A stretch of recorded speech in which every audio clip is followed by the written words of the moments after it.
Vernier පරිමාණකින් පාඨාංක ලබා ගන්න ආකාරය තමයි අපි ගිය සති කරේ. එතකොට ওই වර්නියර් පරිමාණයකින් පාඨාංක ලබා ගන්නකොට අපි යම් ක්‍රමයක් අපි ඉදිරිපත් කරා. මොකද ක්‍රමය?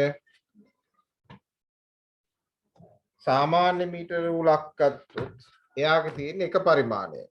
ඒක සාමාන්‍ය අපි කියන්නේ ප්‍රධාන පරිමාණයමයි. එතකොට වර්නියර් පරිමාණයක් ගත්තොත් පරිමාණ දෙකකින් යුත් මේ උපකරණයකින් පාඨාංකයක් ගන්නකොට පරිමාණ දෙකේම පාඨාංක කියවා ගන්න ඕනේ.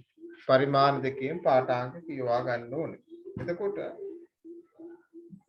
අවසාන පාඨාංකය වෙන්නේ ප්‍රධාන පරිමාණයේ පාඨාංකයත් වර්නියර් පරිමාණයේ පාඨාංකයත් දෙකට එකතු කරලා තමයි පාඨාංකය ඉදිරිපත් කරේ අපි ගිය සතිය අන්තිමට. එතකොට දැන් අද අපිට තියෙනවා ඒක අභ්‍යාස ටිකක් තව දුන්නා. ඒක මම මැදදී කරන්නම්. ගිය සතිය සමහර චුට්ටක් එන්න සමහරු හිටියේ නෑ පන්තියේ.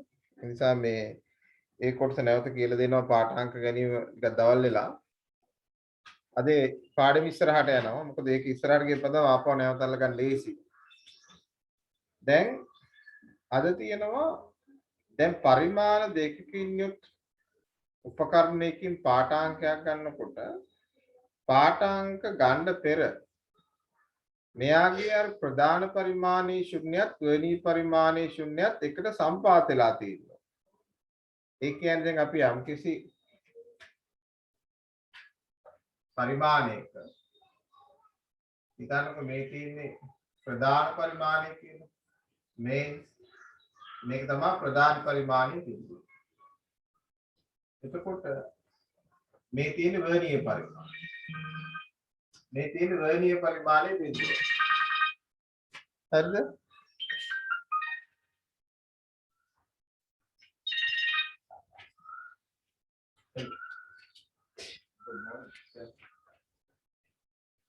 අද දින දුක පරස්පර දැන්නේ අතුපත දෙකකින්නේ නේ. මම පොඩ්ඩක් මෙතන දාන්නේ.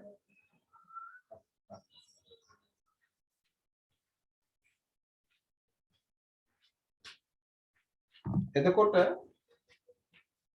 මේ ප්‍රධාන පරිමාණයේ ශුන්‍යයි වර්නියර් පරිමාණයේ ශුන්‍යයි එකෙල්ලේ පිහිටනවා නම් මෙන්න මේ අවස්ථාවේ මේකේ පාඨාංකයක් කියවෙන්නේ නැහැ. ඒ කියන්නේ යම්කිසි පරිමාණයකින් පුතේ පාඨාංකයක් කියව ගන්න පෙර යම් පරිමාණයකින් පාඨාංකයක් කියව ගන්න පෙර එයාගේ ප්‍රධාන පරිමාණයේ ශුන්‍යයි වර්නියර් පරිමාණයේ ශුන්‍යයි මෙහෙම එක එල්ලේ පිහිටන්න ඕනේ. එහෙම වුණොත් තමයි නිර්වද්‍ය. එතකොට මෙයා පාඨාංක ගැනීමට පෙර මෙන්න මේ ආකාරයෙන් තියෙනවා නම් මෙයා නිර්වද්‍ය. එයා නිර්වද්‍ය වෙයි. හැබැයි දැන් මේ තියෙන්නේ ප්‍රධාන පරිමාණය නම්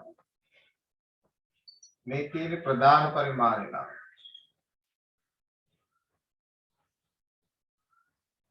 මේ තියෙන්නේ වර්නියර් පරිමාණය නම් දැන් මෙතන වර්නියර් පරිමාණයේ බිඳුව ඔයගොල්ලන්ට පේනවා ඉදිරියට තල්ලු වෙලා තියෙන්නේ. වර්නියර් පරිමාණය ඉදිරියට තල්ලු වෙලා තියෙන්නේ. මෙන්න මේ අවස්ථාව. දැන් මයින්ඩ් ඕනේ මෙතන ඉඳන්. මයින්ඩ් ඕනේ මෙතෙන් ඉඳන් මෙයා ඉස්සරහට ගිහින් තියෙනවා. මේ ඉස්සරහට ගියොත් අන්න මෙයාගේ ප්‍රතිഘോഷයක් තියෙනවා. එහෙනම් මෙන්න මේ අවස්ථාව අපි කියනවා මෙයා මූලාංක වරදක් තියෙනවා. මූලාංක වරදක් තියෙනවා. මේක අපි කියනවා මෙයා නිර්වද්‍ය නොවේ. මෙයා නිර්වද්‍ය නොවේ. මෙයා නිර්වද්‍ය වෙන්නේ. ඒ වගේම තමයි මේ තියෙන ප්‍රධාන පරිමාණයේ බිඳුව. දැන් වර්නියර් පරිමාණ බිඳුව ආපස්සට එනවා. මේ තියෙන මේ තියෙන වර්නියර්. එක දෙක. මෙයා බිඳුව ආපස්සට ගිහිල්ලා තියෙනවා. බිඳුව ආපස්සට ගිහින් හරි. මෙයා ඉස්සරහට ගියා. මෙයා පස්සට ගියා. හරියට මෙන්න මෙහෙම හිටන්නකෝ. දැන් ඉස්සරහට පස්සේ යන කතන්දරේ දැන් හිතන්නකෝ ඕගොල්ලන්ගේ ගෙදර ගාව ඉඳන් ඉස්සරහා තියෙන බස් රෝඩ් එකට දුර බැල ගන්න ඕනේ කියලා හිතන්නකෝ. ඕගොල්ලන්ගේ ගේ ගාව ඉඳන් හරිද? ඕගොල්ලන්ගේ ගේ ගාව ඉඳන් ඉස්සරහා තියෙන බස් රෝඩ් එකට දුර බැල ගන්න. ගේ ගාව ඉඳන්. දැන් ගේ ගාව ඉඳන් කියන්නේ හිතන්නේ දැන් ඕගොල්ලන්ගේ ගෙදර මායිමේ ඉඳන් ගෙදර ඉස්සරහා තියෙන මායිමේ ඉඳන් තමයි බස් රෝඩ් එකට දුරමයි. හැබැයි දැන් මායිමේ ඉඳන් ඉස්සරහටමයි නැතුව මායිමට ඉස්සරහින් ඉඳන් මැන්නොත් නියම දුර ප්‍රමාණය හම්බෙනවද? නෑ අඩු වෙන්නේ හම්බෙන්නේ. ආපස්සේ ඉඳන් මැන්නොත් මොකද වෙන්නේ මෙයා? වැඩි වෙන්නේ හම්බෙන්නේ. අන්න ඒ වගේ දැන් මයින්ඩ් ඕනේ මෙතන ඉඳන්. මයින්ඩ් ඕනේ මෙතන ඉඳන් මෙයා ඉස්සරහට ගිහිල්ලා තියෙන්නේ. ඉස්සරහට කියනකොට මෙයා කියවන්නේ වැඩි පිළුමක්. වැඩියෙන් කියවන්නේ. ලැබෙන්න ඕනාගේ 10 නම් දැන් ඉන්නේ 15. එහෙනම් වැඩියෙන් කියවලා තියෙන්නේ. මෙයා ආපස්සට ඇවිල්ලා තියෙනවා. ආපස්සට ආපුවම කියවන්නේ අඩුවෙන්. අඩුවෙන් කියවනවා නම් මේකට එකතු කරන්න ඕනේ. ඒ නිසා මෙන්න මේ අවස්ථා දෙක අපි කියනවා මූලාංක වරදක් කියලා. දැන් මෙයත් නිරවත් වෙනුනේ. එතකොට මෙන්න මේ අවස්ථාව අපි කියනවා මූලාංක වරදක් පවතින අවස්ථාවක් කියලා අපි කියනවා. ඒක දැන් මෙයාගේ මූලාංක වරද කියන එක අදහස මේකට කියන්නේ වචන කීපයක් තියෙනවා. මූලාංක වරද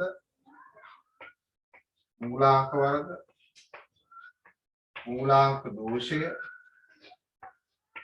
ඔය නම් වලින් හඳුන්වන්නේ මෙයා පරිමාණ දෙකම එකේල්ලේ ඉඳලා මැන්නොත් තමයි මෙයාගේ පාඨාංක නිර්වද කරගන්න පුළුවන්. පැහැදිලිද? දැන් පුතේ අපි වෙණී මූලධර්ම සම්පූර්ණයෙන් ඉවරයි. මේ චූටි කොටසක් තියෙන්නේ. මේකෙන් පස්සේ අපිට මිනුප්පකරන කොටස පටන් ගන්න තියෙනවා. අමාරු හරි ඉවරයි. පරිමාණ අපි ඉගෙන ගත්තා. සකස් කිරීම ඉගෙන ගත්තා. කියෝ ගන්න ආකාරය ඉදිරිපත් කරා. මේ අද පොඩි දෝෂයක් හඳුන්වනවා. දෝෂය හඳුන්වලා පාඨාංක කියවන්න. ඊට ගිය සතිය පුතේ මම තියපු ටියුබ් එකේ මම තියර් නෝට් එකක් එක්ක ඉුවේ. දැන් ඔය ටියුබ් දෙකෙන් එකක් ප්‍රශ්න තියෙනවා අනික ප්‍රශ්නයි තියරි දෙකම තියෙනවා. ඒකේ දෙකම පැහැදිලිව මම ඔය තියර් නෝට් උත් එක්ක ඉුවේ පොඩක් ඒවා කියවන්න. හරි? ලියන්න පුතේ මාතෘකාව අද ගිය සතිය පුතේ පන්තියේ මිස්ට් කට්ටියට මම මේ සටහන ලියාගන්න ලියන්න බැරිච්ච කට්ටිය ඉන්නවා නම් මේ සටහන් ලියන්න ඉඩ තියන්න නැත්නම් පස්සේ ලියන්න පුළුවන්. ලියන්නක මාතෘකාව මූලාංක වර්ග. මූලාංක වර්ග. මූලාංක වර්ග. මූලාංක වර්ග. වරහන් ඇතුලේ මූලාංක දෝෂය.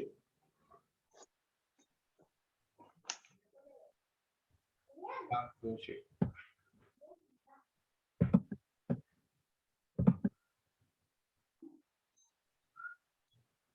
ඒ අර්ථය ලියන්න. යම් මිනුපකරණයක් මගේ මිනුපකරණයක් මගේ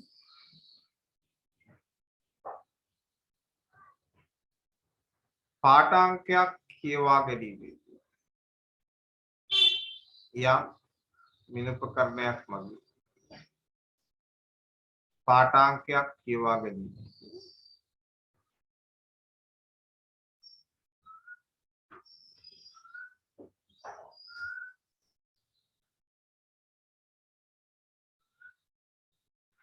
පාඨාංක කියවා ගැනීමට ප්‍රථම පාඨාංක කියවා ගැනීමට ප්‍රථම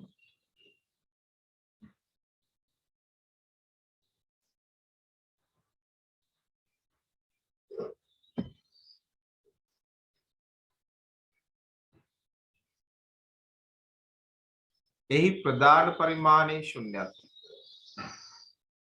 එහි ප්‍රධාන පරිමාණයේ ශුන්‍යත්වය.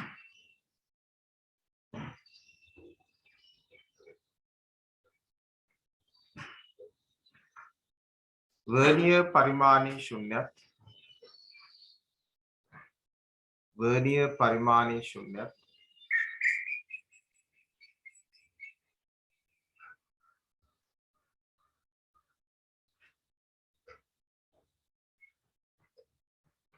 එකට සමපාත වී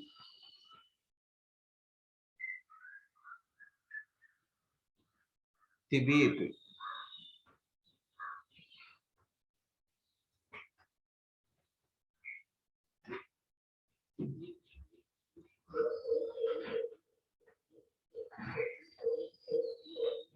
අනුච්ඡේදය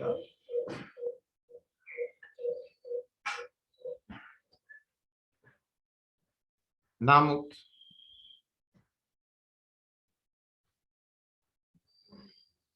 මිනුප්පකරණයේ ටික කලක් භාවිතයේදී නමුත් මිනුප්පකරණයේ ටික කලක් භාවිතයේදී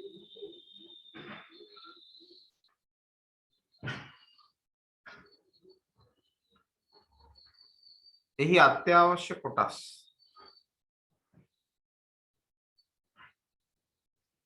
ගෙවී යාම නිසා එහි අත්‍යවශ්‍ය කොටස් ගෙවී යාම නිසා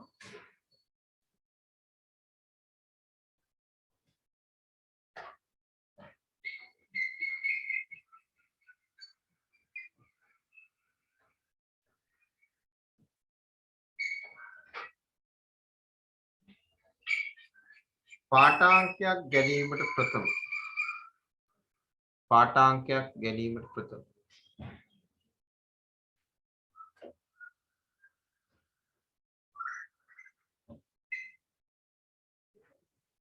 ප්‍රධාන පරිමාණයේ ශුන්‍යත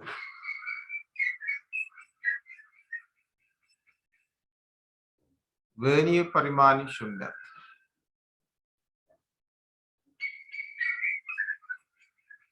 එකට සම්පාත වී එකට සම්පාත වී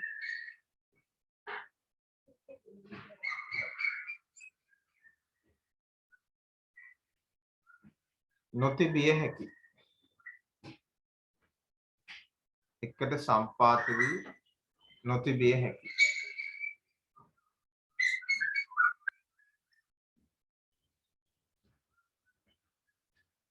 මෙය මූලාංක වරදක් මෙය මූලාංක වරදක් ලෙස හැඳින්වේ.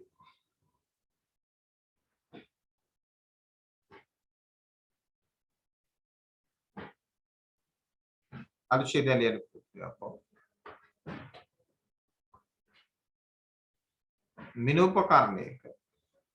මිනුපකරණයක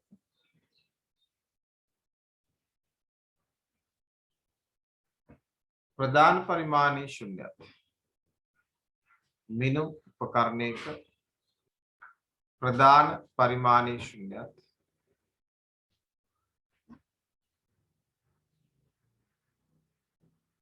वर्नियर परिमाणी शून्य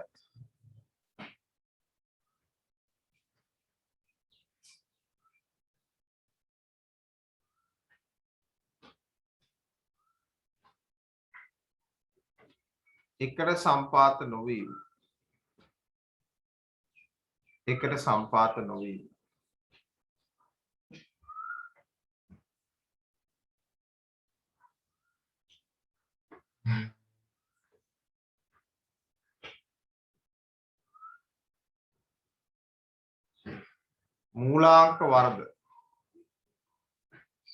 मूलांक वर्ग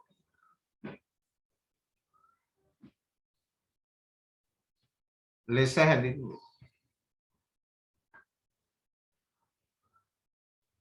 मूलांक वर्ग ලෙස හැඳින්වේ.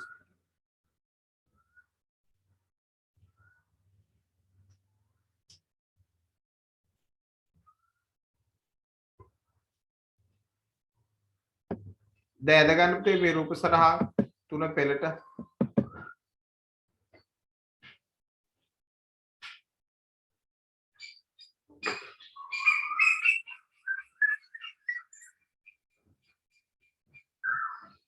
දැන් පුතේ අපි මේ දැන් තියෙන කොටස් වලින් පේපර් ක්ලාස් එකක් දැන් පටන් ගන්න හදන්නේ. පේපර් ක්ලාස් එකක් කියන අපි දැන් ලොකු පේපර් ගන්න බෑද මොකද ලබන මාසේ යාන්ත්‍රික විද්‍යාව පටන් ගන්න නිසා පුතේ මේ කොටස් අමතක කරනවානේ. ඒ නිසා දැන් මේ විනුපකරණ කොටස මම කරන්න කයි හිටියේ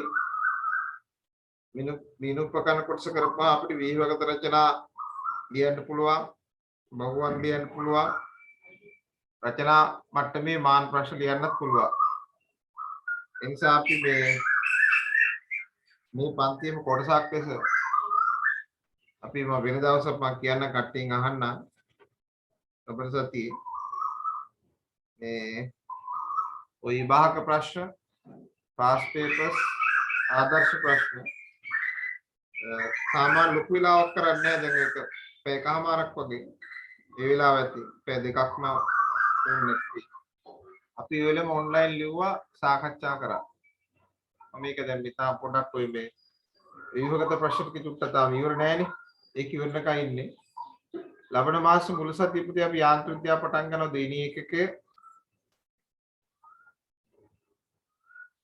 පන්ති වේගය බොහොම ප්‍රමාණවත් මොකද සාමාන්‍ය ප්‍රතිඵලයෙන් පෙර යාන්ත්‍රික විද්‍යාව පටන් ගන්නයි. නමුත් ඔයගලගේ ප්‍රතිඵල ප්‍රමාදයි.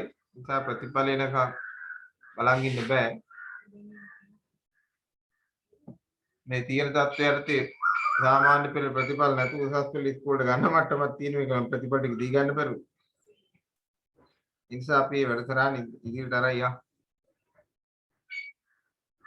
මේ මාසෙත් මම මේ පේපර් දෙකක් විතර ලියනවා මේ අද කොටස අවසන් වුණායින් පස්සේ ලබන සතියේ මම කියන්නම්.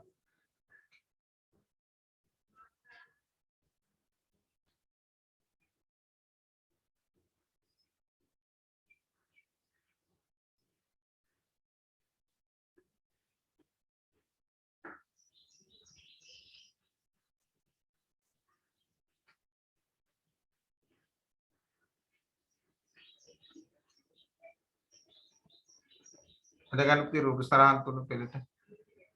අර යට මාතෘකාව ඕනේ මූලාංක දෝෂය ඒ කතන්දර ඕනේ රූප සරහන් තුන අදගත්තා නම් හරි.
ඉවර කට්ටිය පුතේ අත උස්සන්න.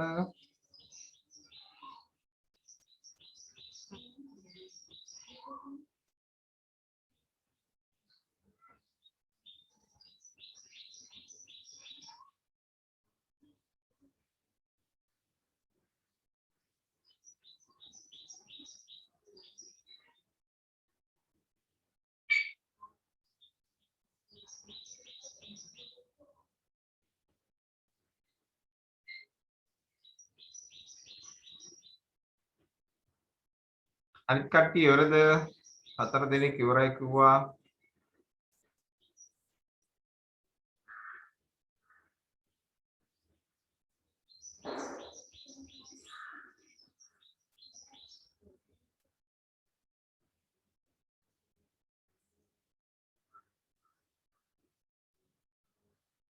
හරි නේද? යලියන්ට වාක්‍යය එනම්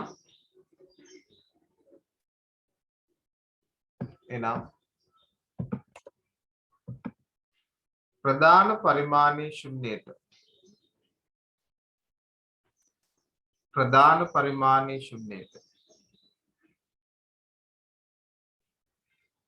ඉදිරියේ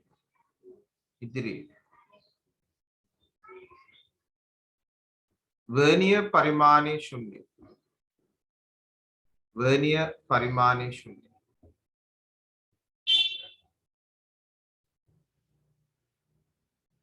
පැවතීමෙන් හෝ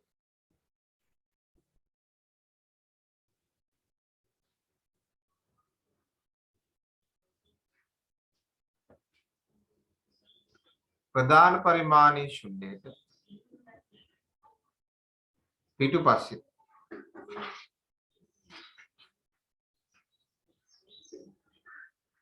වර්නියර් පරිමාණයේ ශුන්‍යය පැවතීමෙන්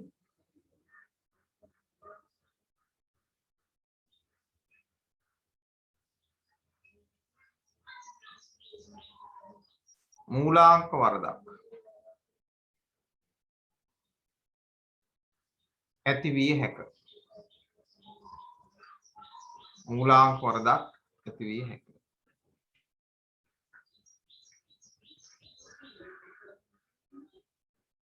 then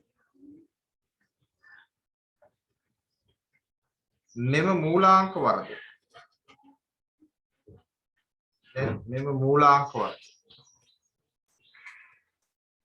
ඉවත් කර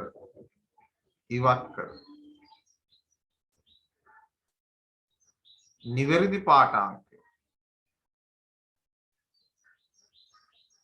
ලබා ගන්න ආකාරය සලකා බලමු. නිවැරදි පාඨාංකය ලබා ගන්න ආකාරය සලකා බලමු.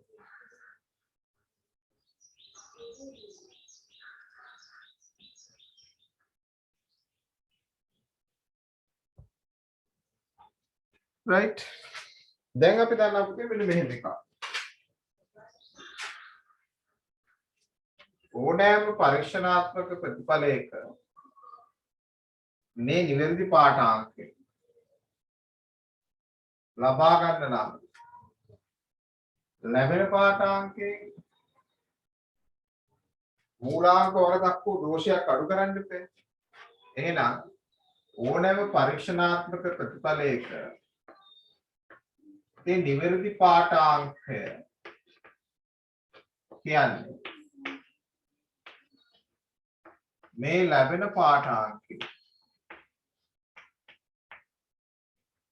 පාඨාංකේ දෝෂය මොනවා කරන්න ඕනද? මෙයා අඩු කරන්න බෑ. ඕනෑම පරීක්ෂණාත්මක ප්‍රතිඵලයක නිවැරදි පාඨාංකේ ලබා ගන්න ලැබෙන පාඨාංකෙන් දෝෂය අඩු කරන්න ඕන. දැන් හැබැයි පුතේ මෙහෙම එකක් තියෙනවනේ. දැන් අඩුවෙන් කියවපුවාම තවත් අඩු කරපු දෝෂය වැඩි වෙනවනේ. අඩුවෙන් කිව්වා නම් එකතු කරන්න. එතකොට වැඩියෙන් කිව්වා නම් මොනවද කරන්නවද? මෙයා අඩු කරන්න එපා. දැන් අපිට හිතන්න වෙන්නේ මෙහෙම. දැන් අපිට මයින්ඩ් ඕනේ සෙන්ටිමීටර 8ක්. හරිද? 8ක් තමයි එන්න ඕනේ. මට 10ක් ආවා. එහෙනම් මට දෙකක් වැඩි වෙලානේ. එහෙනම් දෙකක් අඩු කරගන්න. ඒ වගේම තමයි මට එන්න ඕනේ 10ක්. මට එන්න ඕනේ මේ 10ක්. ආවේ 8යි. නේද? එහෙනම් දෙකක් එකතු වෙන්න බෑ. එහෙනම් වැඩි වුණොත් අඩු කරන්න ඕන, අඩු වුණොත් එකතු කරන්න ඕන. ඒ නිසා මේ විනුපකරණ වලදී නිවැරදි පාඨාංකය ලබා ගන්න නම් ලැබෙන පාඨාංකයේ මේ දෝෂය අඩු කරන්න ඕනේ. හැබැයි මෙතන දෝෂය අපි ගන්නෙ මූලාංක දෝෂය. එතකොට එනිසා අපි කියනවා මේ මිනු උපකරණ වලදී මේ නිවැරදි පාඨාංකය කියන්නේ සෑම විටම නිවැරදි පාඨාංකය කියන්නේ සෑම විටම මේ ලැබෙන පාඨාංකයෙන් මෙයා අඩු කරන්න ඕනේ මූලාංක වර්ග. මූලාංක වර්ග අඩු කරන්න ඕනේ. හැබැයි මෙයා අඩුවෙන් කියන අවස්ථාවල මෙයා එකතු වෙන්න නම් මේ මූලාංක වර්ග ඍණ ලකුණක් වෙනවා. ඍණ ධන වෙලා එකතු වෙනවා. ඉස්සරහදී ඉස්සර කරනවා. රැඩියන් කියනවා නම් මේ මූලාංක වර්ගයට ධන ලකුණක් දෙනවා. ධන ඍණ කියන අපව ඍණ වෙලා යනවනේ. එහෙනම් රැඩියන් කියුත් අඩු වෙනවා. අඩුවෙන් කියුත් කවුද මෙයා එකතු වෙනවා. මෙන්න මේ විදිහට තමයි මූලාංක වර්ග ප්‍රයල්දාක. ඒ නිසා මේ විනුපකරණ වල මූලාංක වර්ග පුතේ ආකාර දෙකයි. එකක් අපි කියනවා ධන මූලාංක වර්ග. අනික අපි කියනවා කොහොමද මෙයා ඍණ මූලාංක වර්ග. right මේක ටිකක් හරිය ටිකක් අමාරුයි අපිට මේ ඔන්ලයින් මේක කරන්න හදුවට මේක මම සමහර ඉංග්‍රීසි මීඩියම් පන්තිවල කරේ නෑ මේ කෙලින්ම මේ යාන්ත්‍ර විද්‍යාව පටන් ගත්තා. අයිනට අපි සිංගල් මීඩියම් එකේ මම මේ කැලල කරේ නැවත දැන් අපි ආයතන පටන් ගන්න හම්බෙනවනේ. හම්බෙන කාලේ එනකොට නැවත රිවිෂන් එක වගේ මේ නැවත මම ඔය ආපහු ටියුට් එකක් හදලා නැවත මතක් කරනවා. මේ ඒකක මාන ඒ ටික ගැටලුවක් නැහැ. සයිසිකත් ඔයගලන්ට එහෙම ප්‍රශ්නයක් වුණා මේක ටිකක් පැටලෙන්න නැහැ. මේ අද ප්‍රශ්න කරපුවම අහු වෙනවා. යම් මේකක් තිබුත් අපි ඒක නැවත එක බලමු. right එලා තිබුණේ උගක් සයන්ස් ළමයි සයන්ස් වලින් අයින් මේකට යන්නේ මේ මම ඉදා දැන් කුරුණෑගල ටියුට් ගන්න ආපුවා මම දැක්ක දේ තමයි මේ ආර්ට් කොමර්ස් ළමයි එහෙම කරගෙන යනවා. මොකද කොමර්ස් වගේ විෂයන් පුතේ නිකන් ඔය කියෝනේ වල තියෙන විස්තරනේ. ඒක විස්තර කියපුවාම තේරෙනවා. දැන් අපේ තියෙන මේ ගැඹුරු සිද්ධාන්ත රූප සටහන් හැම දෙයක්ම එක්කනේ යන්නේ. ඒකවල සිග්නල් ප්‍රශ්න මත ටිකක් එහෙම අමාරු වෙනවා. නමුත් අපි තව මේ මාසෙ විතරක් වෙයි හුඟක් කියලා ලබන මාසෙ ඉස්කෝලේ පටන් ගත්තාම පන්ති පටන් ගන්න පුළුවන් කොහොමද? කොහොමත් විභාගේ අනිවාර්යෙන් දෙනවා. මොකද මේ උසස් පෙළ විභාග තියන්න කලින් මාස දෙකක්වත් පන්ති කරන්න දෙන්න ඕනේ. නැත්නම් ලංකාව උසස් පෙළ තියන්න බෑ. ඒක තමයි ඇත්ත කතන්දර. right යටි ලියන්න පුතේ තරුවක් දාලා ඕනෑම පරීක්ෂණාත්මක ප්‍රතිඵලයකින්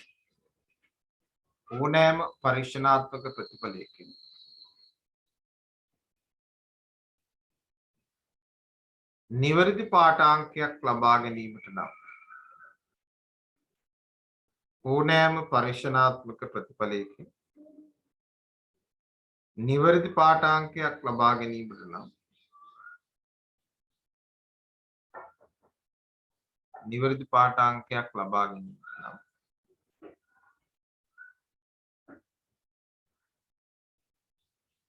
ලැබෙන පාඨාංකය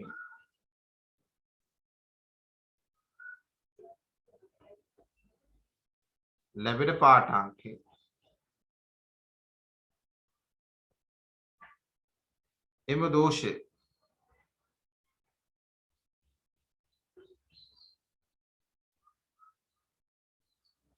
ඉවත් කළ යුතුයි.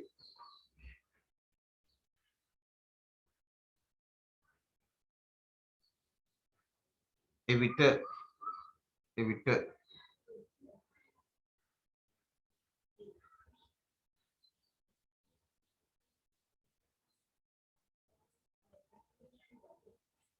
මිනුපකරණය යම් පාඨාංකයක් ලබාගත්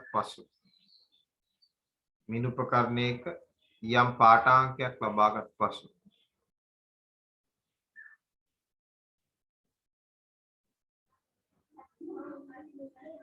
එහි මූලාංක වරදක් පවතී නම්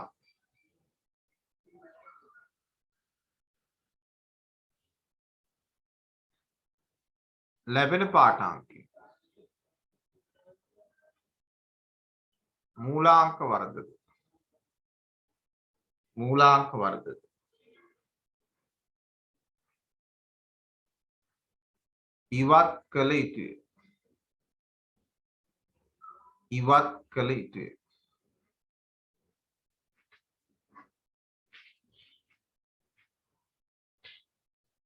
ඉවත් කළ යුතුය කියලා මෙන්න මේක දාගන්න පුතේ